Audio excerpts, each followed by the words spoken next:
Hello friends, good morning, happy Sunday. तो आज है छुट्टी दिन, तो मुझे सकाळु उठिक ड्यूटी मोर लगी पड़ली सफा सुतुरा रे। मो भौणी भी उठिकी गाधे फदेकी से ड्यूटी लगिगला, ठाकुर पूजा करदेला। आउे मु गाधे आसिकी ये बस पड़ी चा धरिकी मो सांग उठिकी मो सांगे गपिबार लगिले। आ चा पी पीकी कथा शुणिली।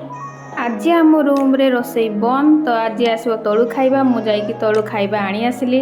हेतिला बहुत सारा आइटम, ता सहित चारू पानी आ सांबर। मत देखो दुईटा ही देइची पापड़ी, फिर भी मु बसी खाईदेली। चारू पानी सहित सांबर भात टेस्टी हेची, खटा खटा भी लगुची। आ मो भौणी बसिक स्टाइल टिके मार दउची। तापरे रिलैक्स होइकी मो भौणी टिके मो मुंडरे टिके मेहंदी लगे दउची।